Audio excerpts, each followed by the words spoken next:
hello and welcome to How Did You Get That Job In this evening for February 2023. Welcome everyone. I hope everyone has had a good day and is joining us this evening for our first How Did You Get That Job In for the new year.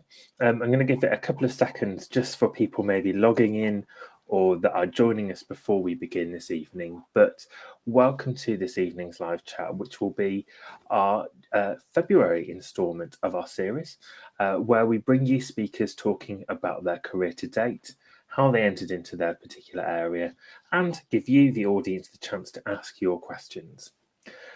So, firstly, should start by saying Happy New Year to everyone. It feels a little bit late now to be saying in February, but because of the dates of this, this is our first How Did You Get That Job In for 2023.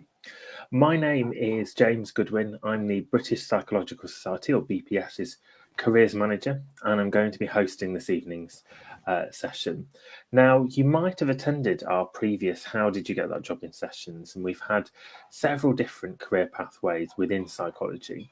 So in previous editions, we've welcomed back in September Sally-Ann Poyser, who talked about her role as workforce development lead within an IAPT service and the progression routes within a psychological wellbeing practitioner role. Then back in November, as part of our Psychology Careers Festival, we welcomed Dr. Margot on an IEA, who spoke about her journey into clinical psychology and her work around equality, diversity and inclusion.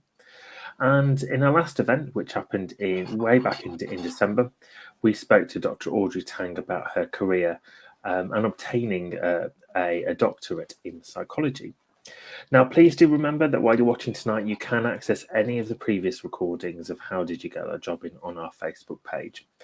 And one of the key things that we look to highlight in these sessions are the many, many different career pathways open to you within psychology, looking at how psychology can be applied into a broad range of careers. And we're keen to ensure that one of the key messages throughout all of our work is that everyone's career and pathway into psychology will have a different destination. It will look very different also in regards to experience, qualifications, and this is something that sits across all of the work that we do within the BPS and especially within our careers work. Now, this evening, I'm really pleased to be joined by our guest, Anna Bate. So, Anna, if you'd just like to introduce yourself to begin with. Hi, James. Thank you for having me. My name is Anna Bate. I am the IAPT Contracts Manager for We Are With You, which is a national drug, alcohol and mental health charity. And my role is specifically within IAPT mental health. Brilliant. Thank you very much, Anna. And thank you for giving up your time to join us this evening and talk about your career journey.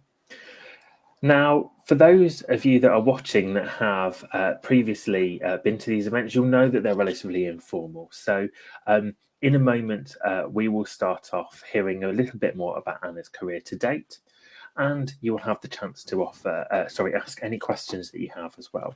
Please do post any questions you've got for Anna or from the conversation that comes up, and I will put them to Anna as the evening goes on. We hope the event will run from anywhere between about 25 to 45 minutes, so have your questions ready, and when they do come up, pop them in the chat. Now, I will do my best to ask Anna as many questions as possible. However, sometimes we do get a lot of questions that come in these live chats, so I'm afraid I can't guarantee that I will ask them all, but I will do my best. Also, if you do join us late or you can't stay for the whole talk, please rest assured it is being recorded onto our Facebook page as a live event, so you can come back and revisit it if you do miss anything. So, as a final plug, please do remember to keep your questions coming in. But let's make a start. So, Anna, I just wanted to ask you firstly, could you tell me a little bit more about the work that you currently do? So my role as an IAPT contracts manager is I oversee the IAPT delivery across Kent and Surrey, where We Are With You hold IAPT contracts. That oversight is about making sure we deliver high quality services for the communities that we serve, that we develop those services to meet our clients' needs, and make talking therapies as accessible as possible in those areas. I support managers to support therapists on the front line, delivering that mental health support, and make sure that the way the services are being delivered are high quality. They are in line with NICE guidelines and the IAPT manual, to make sure that we're delivering in line with that evidence base. Brilliant, thanks for that, Anna. It sounds really interesting, and like you kind of get that real mixture as well in that role of kind of you're still working with those kind of doing frontline delivery of the service as well, but also then that more strategic side of things as well. Yeah, definitely. It's really nice to have that kind of dual kind of role in my day-to-day work, in that I get to see the impact that talking therapies has on our communities and the clients that we work with, but also I get to feed into the development of IAPT services and how IAPT will deliver services in the future and grow and improve, and I think that's really exciting because our knowledge about mental health and our knowledge about what works in communities is always growing, and to use that learning and to build on it and push our services forward is a real opportunity in terms of delivering mental health care. I think that's probably just reflecting on that point you mentioned there, actually, around kind of seeing the impact of what your service is doing as well, and that kind of search for an impact. It can mean different things to different people, obviously, but is a theme that's definitely come through, I think, in a lot of these conversations we have online as part of these series, and probably a lot of things that motivate people to get into psychology as well. Yeah, absolutely. I think, I don't work with anyone in mental health who hasn't gone into mental health and psychology without the desire to want to help improve people's lives. And it is a real honour and privilege for people to trust us, and we take that trust very seriously, because we are we're going into people's lives at a time where they feel most vulnerable, with the outcome hopefully to empower them, strengthen them, and help them move on and kind of recover from their difficulties. Fantastic. It sounds really inspiring stuff as well, and linking it back to that motivation. But so moving on to kind of our next area, thinking about, you've told us kind of what you do at the moment, but can you talk to us a bit about your career journey today and how you got to where you are today?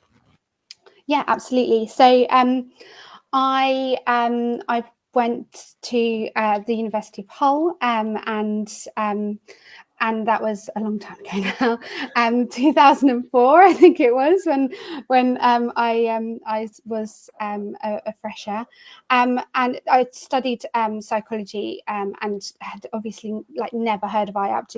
It didn't exist at that point in time. And I completed my degree, and I think when you've just completed your degree, you are just looking for opportunities to use your degree in there was lots of things that I thought that could come of my degree, and I wanted to try and grab opportunities. And at that point, I started applying kind of nationwide. I was 21, and I was like, right, I could work anywhere. So I actually applied for a number of prison services to work as a psychological assistant. So I started, and unfortunately, one of those applications was successful. And I started up in the Midlands at a female prison, Drake Hall, and I started in their psychology department, delivering offending behaviour programmes to the inmates at the prison, and that was a fantastic graduate opportunity to really grow my skills. But actually, I hadn't done as part of my degrees. I hadn't really had much insight into CBT, and the programs that I was delivering were all CBT based. And it really inspired my interest around cognitive behavioural therapy, and how effective as an approach that could be in terms of changing thinking and behaviour, and supporting those people. And whilst I was there, kind of IAPT was kind of getting off the ground, and there was this amazing opportunity for Solihull IAPT service. They were just launching, and they were building their first ever team. So, you know, I wanted to explore that opportunity to develop my CBT skills, my interest in that area, and I applied as a trainee PWP. And that was great. I applied. I went along. I was interviewed at a football stadium. Yeah, it felt a bit bizarre in the executive box, and I was successful. And it was so brand new, and everyone was so excited, and quite rightly, you know, in terms of mental health provision, this was like the biggest movement, the biggest change that we had seen kind of nationally, but obviously within Solihull it was a completely new service for them. And you know, that's how I joined that service, and we were working from a room. The whole team was working from a very small room in a very small NHS building, and I trained with the University of Birmingham. No, sorry, Birmingham City University. Birmingham City University. I did, and that's when I really developed my kind of admiration for everything that IAPT was trying to achieve, and really saw how amazing IAPT could be, and have obviously since seen it evolve quite considerably. Definitely, yeah. And from there, so, you know, I worked for a number of years in the Solihull IAPT service. I qualified, and then I moved down to Kent because that's where I'm from. And I worked as a senior PWP for We Are With You. And I really loved that role because I started to help practitioners deliver PWP work, which I am incredibly passionate about. And I think our PWP workforces, our psychological wellbeing practitioners, are phenomenal in what they do. And it was that element that kind of got me thinking about how I could develop my career from that point, because I think it felt like at that point anyway, I think there's more opportunities now, that I had kind of a crossroads in terms of my IAPT career. Yeah. And I thought, well, I'm either going to do either I stay as I am or I'm going to train as a high intensity therapist. Or the opportunity that arose was going into the management side of IAPT, yeah, and develop services. So that's where I got my first team leader role within We Are With You, and that was that felt like a really good journey for me, in terms of I got to still do that support, but I think having that PWP background and having that on the ground experience working with practitioners gave me an insight into real life service delivery, which became invaluable in terms of managing the team and looking at developing the service. Brilliant. Thank you very much for that, Anna. That was there's lots in there, I think, to discuss with you. But yeah, thank you for kind of talking us through that step by step. And it's really interesting, just a couple of things you kind of talked about in terms of once you'd graduated, realizing that you hadn't got those or that you wanted to explore more of the CBT, the cognitive behavioural therapy side of things, and then looking for roles where you could start to do that, kind of gaining that knowledge. In terms of kind of self-development as well, and your journey in your career as well, how have you found what kind of things have you done to develop within your particular roles that you've had? So I guess so within kind of my earlier career, I never stood still, so I was always looking for the kind of next thing. So as I said, I've developed an interest in CBT, so I looked at IAPT as a way to explore that, and then I did my PWP training, and then I did my supervisor training, so didn't stay still, and I think. And the opportunities were amazing in terms of how I could develop kind of in a formal way. When I moved into management, the kind of the development opportunities were more experiential and more informal, with less kind of specific training opportunities kind of afforded to me. And I think, I've used, I've done lots of reading, used my experience as a PWP, and, to grow my management skills and and obviously learn from others, from mentors. I've had amazing managerial mentors over the years. More recently, I had the opportunity to do a management and leadership apprenticeship, and that was the first kind of like formal qualification that I've done within my managerial role, and that was a really exciting opportunity. Brilliant. That sounds like it. And I suppose in terms of your apprenticeship in management and leadership, quite good timing. We've invited you along today because it is we're heading into National Apprenticeships Week. But actually, in terms of that, can you tell us a bit more about how you found going through an apprenticeship? It has been really great. As I said, it was the first opportunity that I have had to do kind of a formal qualification in a really long time. And I think that is something that the apprenticeship scheme is fantastic for, making it completely accessible. So, I'm a mother. I have been working in my role for a long time, obviously in different roles, but within management of IAPT services. And, my ability to access kind of formal CPD felt quite limited.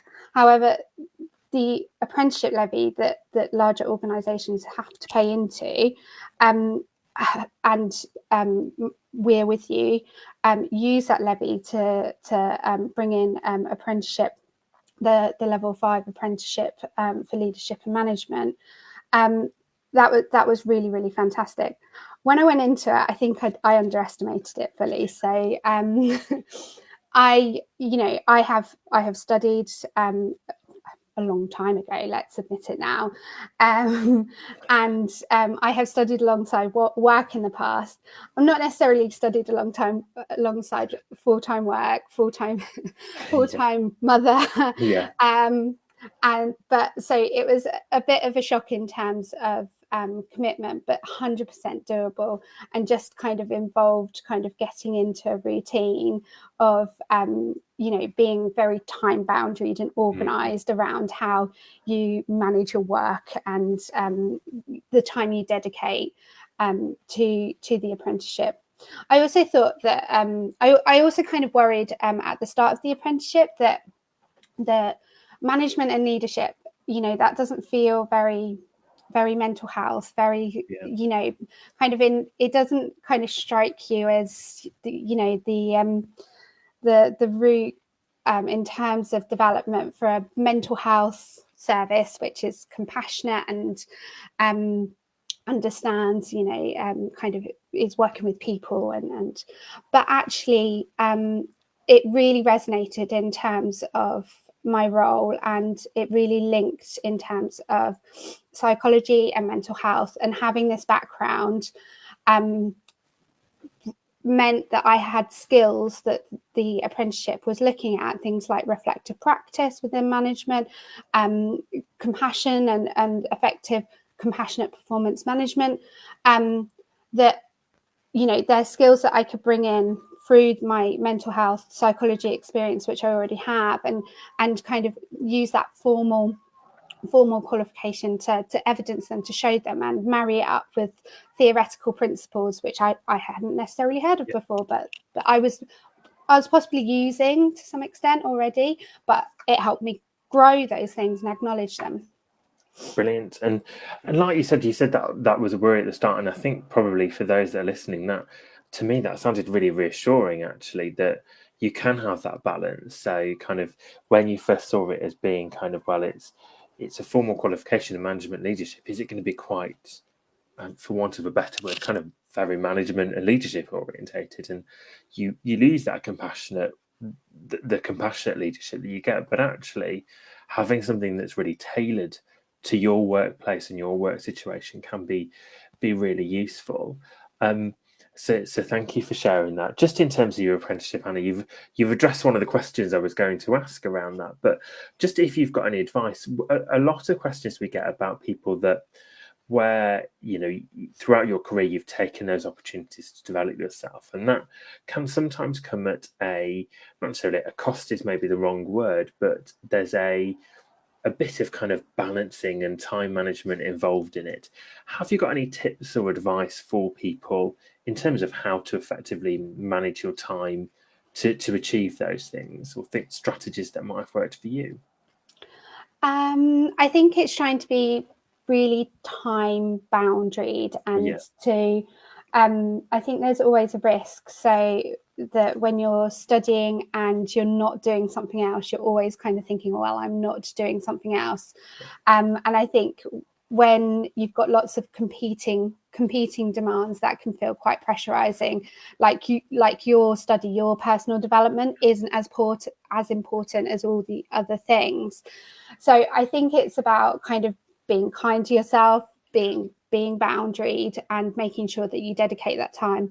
I would say build in like buffers, because you know, things always come up, whether they be work things, home things, you know, life events, they always come up. So I always tried to make sure that there was, you know, at least if I couldn't do it at that time, there was some other times which could be kind of secondary. I found my main tutor that I had on the course was very supportive and very flexible around deadlines, and, you know, very understanding of those competing demands. So what was nice about the apprenticeship is that they appreciated that you are trying to manage a full-time role, and actually the roles that we are in, especially in mental health service delivery, is very, you know, there are lots of things that come up and they can be high pressured. So that understanding and that flexibility was really helpful in getting kind of everything done on time. And actually I'm just towards the end of my apprenticeship now, so I'll finish that. I'm just at the final project stage. It's called the endpoint assessment. So I've got all of the kind of the lengthy assignments, and I think, you know, it is, so the apprenticeship I did, it will be kind of over 2 years that I have been doing it, and it, you know, it's 8 kind of 4,000 words assignments. It, you know, it feels like a long time, but then the time shrinks. So it is just about making sure that you give yourself those kind of opportunities to really dedicate some time to it. I think the other thing as well is that when I went into the apprenticeship, I hadn't realised how much of the work that I do gives opportunities for the building of a portfolio. So that is a big part of the apprenticeship. And actually I learned through the course that I could use a lot of things that I was doing, and it was just about applying those things to the learning that I was doing, and marrying the two. And I think that's what gave it added value and kind of gave it the kind of the social kind of care context that made it particularly good for my development. Yeah, I think that's one thing that when we hear people talking about apprenticeships, that the applied nature of it as well, being able to look at that you're learning how that's being applied, but also bring your learning or your work into the apprenticeship as well. It's really closely, they're very much kind of married together, those two things. So Absolutely. a real positive. And thank you for those tips of advice in terms of management. I think I wholeheartedly kind of endorse what you say in terms of just, you know, having that, giving yourself some structure, building in the buffer time, but also being kind to yourself as well. I think within careers and within these conversations, that is something that we've often, for a variety of different reasons, is a theme that tends to come up quite a bit as well in terms of that. So thank you for sharing your apprenticeship journey with us as well, Anna. That's really great to hear, and good luck as well with the final assignment. Thank you. Just to kind of pick up on a couple of questions that have come in around kind of what you've said as well. One of the things that I know we were back in September talking to Sally Ann about the PWP role, but you mentioned that once you'd kind of your next step from a psychological wellbeing practitioner was into a senior PWP role. Can you just talk about the differences between the PWP role and the senior PWP role and what that was like? I've really enjoyed being a senior PWP. The difference, so in terms of my day-to-day work, it meant that it was more varied. And I had a client caseload, and I had a number of practitioners, PWPs that I supported, as well as trainees. And supporting trainee PWPs, it uses a different skill set in terms of your mentoring skills than it does kind of more experienced PWPs. I think it also gives you a greater breadth of experience in terms of your clinical experience, because you're not just experiencing your own caseload, you're experiencing other people's caseload, which is really interesting. Hearing your supervisees' kind of thoughts, ideas, and their clinical insights into that work, it helps you develop as well as you imparting your kind of guidance and oversight on that work. And I think it also, you also get an opportunity to support people in a different way than you would support your peers, support them to make, positive changes in the way they work, to support their well-being at work, mentor them, especially with trainees, and build them and empower them within their role. And I think, unlike client work, when you're supporting other people in your team, client work starts and ends, and that's incredibly rewarding, and you see a journey which can, impact someone's life for the better, and that's amazing. Supporting your peers, whether it be, for me, my managers, my therapists, or within the supervisory role, your supervisees, you see them grow, and that relationship doesn't end because you're working with them day in, day out, and you can see that growth over a very long period of time. And to see someone kind of, especially through that journey of entering into the role as a trainee, just like you, with all the apprehensions and inexperience that you had when you started, and to see them grow and blossom into a confident, capable practitioner who's supporting people in such a fantastic way, that's incredibly rewarding, and gives you just a different kind of reward to your client work. So I would highly recommend it, and my the senior PWPs in my team are incredible at supporting the PWPs that work for us. Fantastic, Anna. Thank you for that, and that description as well. I think in terms of those kind of it seems like throughout your career, your kind of values have stayed the same, but it's the way you kind of apply those in terms of seeing people being supported, following them on that journey, and helping them with that. You're kind of initially within your earlier roles, getting that from your client work you were doing, but then building on that and getting that with actually with other psychological wellbeing practitioners and now senior psychological wellbeing practitioners in your current role as well. So you're still getting that reward, which is kind of what, I suppose, what makes us all kind of get up in the morning and want to go to work as such kind of thing. Yeah, absolutely. I think, when you work in a caring profession, you take your reward is so much different from other industries, and I think especially where I no longer am on the front line, I don't see clients, I don't work as a PWP anymore. Taking witnessing the journeys that clients have with the people that I support, and seeing the outcome of the support that we give to our therapists and practitioners to develop, to stay well at work and to thrive within their careers. They're the kind of things which drive me forward in mine. Brilliant. Thank you for that. And thank you for sharing that, Anna, with us. Just going to another, you mentioned earlier, we've touched on one of those kind of career transitions when you went from the PWP to the senior role. You mentioned as well, when you were kind of looking at going into management and leadership, you almost had those two choices. Do you stay practitioner and go down the high intensity therapist route, or do you go into kind of service management and leadership? How did you weigh up that decision? Because obviously that's quite a big career transition decision. How did you go about making that decision? I think, it's incredibly personal for a start. It was based at where I was in my life. I'd had a baby, and I wanted to work in a different way than I had been working. So it was partly to do with that.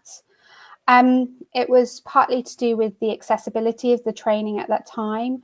And actually, what's amazing about the training is it's being developed to be more accessible for mothers, especially with young children. So I'm really encouraged to see those developments come through in the coming years. So those kind of personal factors really impacted.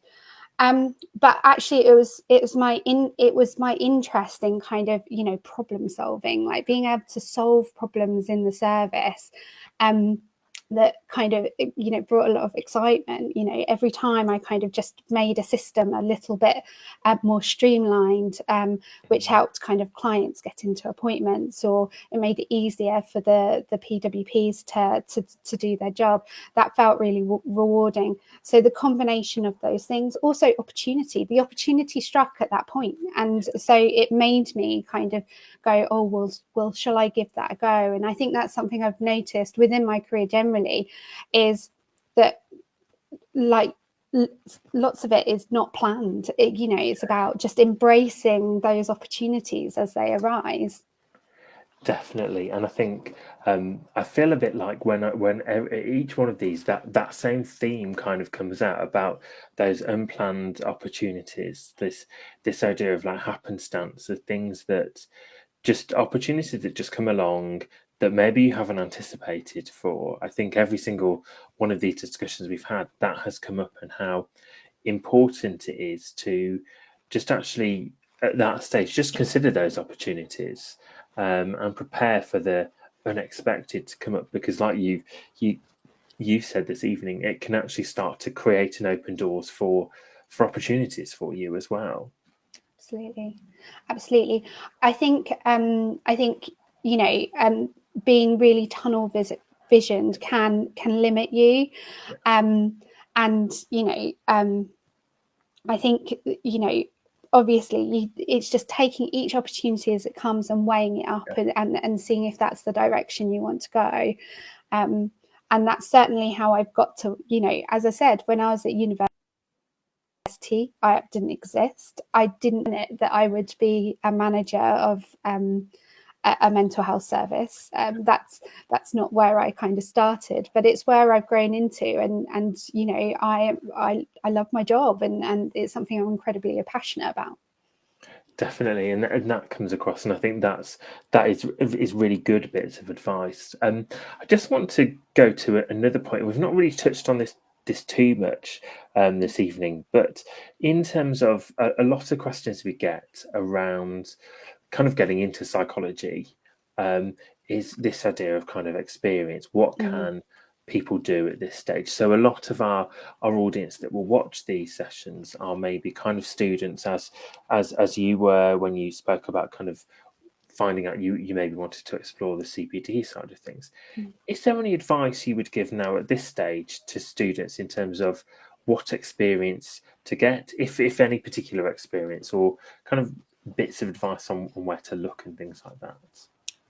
I think it's twofold, really. It's about your experience, and it's also about how you apply your experience in terms of your applications and where you want to kind of take your jobs and your career. Like when I was studying, I did some volunteering in a children's hospice for a couple of weeks in the summer. I worked as a carer through my degree. That was a paid position, but I was working with adults with learning disabilities, which was brilliant in terms of getting that experience with working with people with different needs and different backgrounds, and kind of those kind of positions where you might not think, oh, that's directly kind of relatable. I think, and then other jobs as well, which teach you so much. So, like, I work behind a bar, and that gives you great insight into working with people, talking to people, and dealing with behavior. Yes, and it's actually taking all those experiences and using that to that it's so relatable, and it can go into applications and kind of be really something that you can look at your skill set, and to just draw on that life experience that you get from whether it be something that you feel is completely unrelated, or something which feels kind of more in line with mental health or psychology. Definitely. I think that's really good advice, Anna. Thank you. And some of our audience members have said that's exactly the advice that they want from this. But just going back to that point you made, I think it's so important, and just stress this from my point of view as well, is that you said the two factors that are involved in that whole actually getting the practical experience, but also being able to reflect on that and think about the transferability. You're actually not the first person to mention the pub work experience, a very common one in psychology, because of the reasons you just said as well, in terms of dealing with that, people with challenging behaviour and things like that, can be really useful. And although it's it's a step, it starts showing that transferability and that you're aware of that psychological knowledge as well. I think one of the most important things in psychology and mental health is people skills, right? You need to be able to talk to people. That's not about formal training. That's about just, having that approachability and those interpersonal skills. They're just so important. And, like a bar, a cafe, a restaurant, all these kind of hospitality industries really draw that out of you, and they're perfect for these kind of roles. Excellent, thank you for that, Anna. It's very, very reassuring as well, in terms of people that might be doing that whilst they're at university as well, and showing that. Thank you very much for all of that. We're just coming towards the end, so I just wanted to kind of ask our final question of the evening, which is just, and this is always a tricky one that we ask people, in terms of, from all the information you've shared, you've given us so much bits of advice this evening. But if there was kind of either one top tip or a few kind of top points that you would want people to take away that you've learned during your career, what would those be that you would share?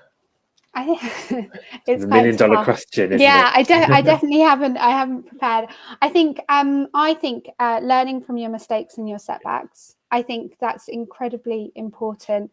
Life doesn't always follow the trajectory that you want, and actually that can be that can be great once you've gotten over that hurdle.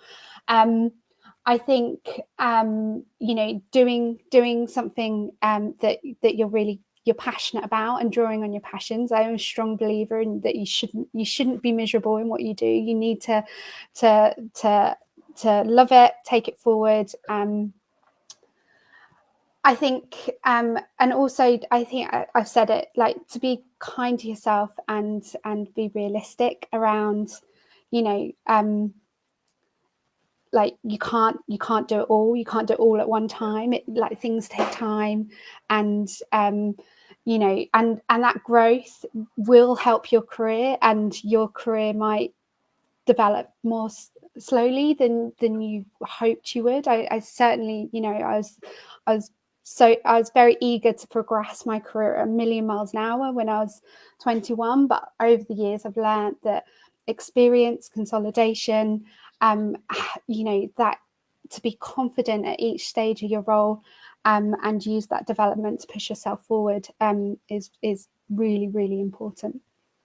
Brilliant. Thank you very much for that. And I know I put you on the spot there with those questions, but excellent kind of top tips in terms of kind of looking at the kind of positives, being prepared for that when those unexpected things happen, finding something that you're passionate about, and taking the time to do that. And if it doesn't work out, being really kind to yourself and learning from that, I think. It's a really, really nice summary and a way to end that. So thank you for that, Anna. Thank you. So that brings us to the end of tonight's session. I just want to say thank you to yourself, Anna, for your honesty, kind of sharing with us your story, and for the time you've given to answer the questions that you've had. And we've really enjoyed hearing about your kind of story and your journey to date. As I say, best of luck and best wishes with the completion of your apprenticeship. Thank you. With the end of that, and thank you for talking to us this evening. For those that are watching, we do run these every month on our the BPS official Facebook page. Our next session will be taking place in March, so that will be taking place on Tuesday the 7th of March, and our guest at our next session is Esther Gillett. So Esther is a year one doctorate in health psychology trainee, and is really passionate about promoting the health psychology profession. And Esther actually began, prior to a doctorate, completed an MSc in psychology, and developed an interest in clinical and health psychology in medical settings. And does work alongside her doctorate as an assistant clinical psychologist in a general hospital. So please do tune in on the 7th of March for that chat with Esther. It will be starting slightly later, so we'll be starting that at 6:30 next month with Esther. So please do keep an eye on our Facebook page for that coming up. But all that is left for me this evening is to firstly say thank you again, Anna, for giving up your time and answering my questions, and sharing your career journey with us. Thank you. And thank you for having me. No, thank you. And then thank you to everyone that has joined us. You will be able to access this recording on the Facebook page once it's finished this evening. And we look forward to seeing you on Tuesday, the 7th of March. Thank you all for coming along this evening. And finally, thanks, Anna, for your time. Bye, everyone.